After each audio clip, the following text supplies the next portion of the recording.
Assalamualaikum Ustaz. Waalaikumsalam warahmatullahi wabarakatuh. Saya ingin tanya, apakah mimpi dapat dipercaya? Mimpi 3. Pertama, ilham, dikirim oleh Allah melalui malaikat. Yang kedua, waswasatus syayatin, bisikan setan. Makanya sebelum tidur, bismika Allahumma ahya wa amut. Qul huwallahu wal falaq wa bin nas, al-Fatihah, tiup ke tapak tangan, hembus, sapukan ke muka, ke kepala, miring ke arah kanan. Ikuti sunnah-sunnah. Berwuduk dulu bagus. Apalagi sholat sunat witir sebelum tidur, baik, supaya jangan diganggu setan. Ada lagi mimpi yang ketiga, at-ghalsu ahlam, bunga-bunga tidur. Proses berpikir siang tidak selesai, terbawa berlanjut di tengah malam. Bagaimana membedakan mimpi itu datangnya dari Allah atau dari setan? Mimpi yang menakutkan, mimpi tidak baik, maka ketika itu langsung baca ta'awuz, bertiup ke sebelah kiri dengan sedikit air ludah. A'udzubikalimatillahi tammati, a'udzubillahi samil alim minasyaitonir rajim, a'udzubikalimatillahi tammati min kulli syaitonin wa hamati wa min kulli ainil lam, ke arah sebelah kiri. Kalau mimpinya baik, mimpi ke Makkah, mimpi berjumpa ulama, mimpi melihat taman yang indah, ada kitab khusus tentang takwil mimpi ditulis oleh Imam Ibnu Sirin, namanya Tafsir Ahlam, takwil mimpi. Assalamualaikum Ustaz. Waalaikumsalam warahmatullahi wabarakatuh. Saya mau tanya tentang kematian. Saya pernah mimpi dibunuh orang yang tak saya kenali. Dalam Islam, apa arti mimpi saya tersebut? Apa ada ayat Quran atau hadis menjelaskan tentang mimpi itu? Ya bunayya, wahai anakku, inni ara fil manami anni azbahuka. Aku lihat dalam mimpiku tadi malam aku menyembelih lehermu. Mimpi membunuh itu. Fanzur madza tara, apa pendapatmu? Mimpi Nabi Ibrahim dijawab oleh anaknya. Ya abati, wahai ayahku, if'al ma tu'mar, laksanakan perintah Allah.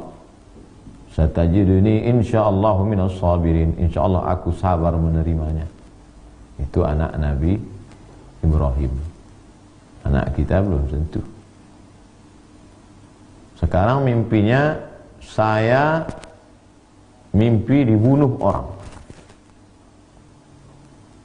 Kata Imam Ibnu Sirin dalam kitab Tafsir Ahlam takwil mimpi.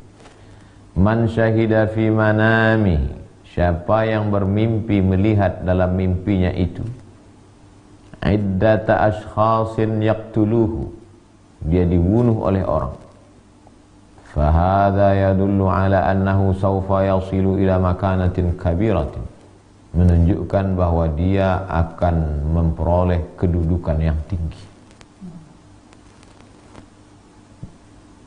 Zata sultatin fil mujtama, punya kekuasaan di tengah masyarakat, kata Imam Ibnu Sirin. Wallahu a'lam bishawab. Tapi bagi yang caleg-caleg, jangan ngaku mimpi dibunuh orang. Saya mimpi dibunuh orang, nampaknya saya jadi nih Pak Ustaz. Bohong. Ra'sul dzunub al-kadzib. Induk dari segala dosa adalah bohong. Alhamdulillah. Nasihati kami para remaja agar terhindar dari perbuatan zina. Jangan pacaran. 6. Pertama, nazratun, pandangan. Setelah memandang, fabitisamun, senyuman. Setelah senyuman, fakalamun, say hello, ngomong. Setelah kalam, fasalamun, salam. Setelah itu, famau'idun, janjian. Setelah janjian, faliqa'un, pertemuan. Setelah itu terjadilah apa yang terjadi. Maka mundur ke belakang. Dari mana datangnya pertemuan? Karena ada janji. Dari mana datangnya janji? Karena ada salam. Dari mana datang salam? Karena ngomong. Dari mana ngomong? Karena senyum. Karena kalau orang nggak senyum, nggak mungkin kita ngomong. Dari mana datang senyum? Karena mandang. Maka jangan mandang. Jaga pandangan. Ghaddul basar. Wallahu a'lam bishawab. Assalamualaikum warahmatullahi wabarakatuh. Waalaikumsalam warahmatullahi wabarakatuh. Bagaimana caranya meningkatkan iman, takwa kepada Allah? Terkadang iman ini naik turun. Dari Muadi Sitorus. Sitorus ini istiqomah karena dia terus saja. Sitorus. Jadi Imam Muslim membuat satu bab dalam kitab Sahih Muslim, al-imanu yazid wa yanqus. Iman terus bertambah dan ada yang kurang. Kapan dia bertambah? Yazidu bit ta'ati, bertambah dengan ketaatan. Berkumpul bersama orang taat dalam sebuah ketaatan, salat, zikir, baca Quran, di tempat majelis taat, iman nambah. Kapan dia berkurang? Wa yanqusu bil ma'siyah, dia akan berkurang dengan maksiat. Maka kalau punya grup WhatsApp, coba perhatikan grup. Ada berapa grup di handphone? 10 grup. Grup mana yang membuat kita taat? Grup mana yang membuat kita maksiat? Grup yang membuat maksiat, out, cabut, resign. Mau tidak mau, hidup singkat. Nggak tahu kita kapan mati. Di kantor, punya komunitas kawan-kawan yang pecinta, kalau ngumpul masyarakat, kalau ngumpul, kira-kira ustadz apa yang kita undang nanti kajian sore Kamis, sore, nanti kira-kira hari Sabtu, hari Ahad kita buat program tabligh akbar apa, nanti subuh Ahad kita subuhan di masjid mana, dengan baik kersubuhan, dengan komunitas hijrah. Kalau membuat taat, lanjutkan. Kalau buat maksiat, stop. Wallahu a'lam bishawab. Assalamualaikum Pak Ustaz. Waalaikumsalam warahmatullahi wabarakatuh. Saya Ibu Yati. Pak Ustaz, gimana cara mendidik anak di zaman modern ini dengan lingkungan gadget yang membawa pengaruh negatif, sedangkan anak sangat susah untuk dibatasi memegang gadget? Pertama, ibu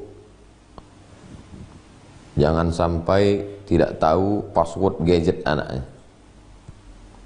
Tidak ada itu umur 18 tahun tulis di pintu, lalu kemudian dia berkata excuse me, izinkan. Memang betul kita ngetuk pintu karena takut mungkin terbuka auratnya. Tapi kalau sampai dia punya privasi, boleh membawa pacarnya, saya sudah 18 tahun, terserah saya, jangan masuk privasi saya, itu bukan pendidikan Islam. Itu orang barat punya kerja. Kita man ala thalatha banatin, membesarkan 3 anak perempuan, fa'addabahunna, dididik dengan pendidikan yang islami, wa zawwajahunna, nikahkan dengan orang baik-baik, wa ahsana ilaihinna, buat baik sampai mati. Dalam Islam pendidikan itu bukan 18 tahun, minal mahdi ilal lahdi, dari buayan hingga ke liang lahat. Nah, jadi beri gadget, tapi gadget untuk komunikasi.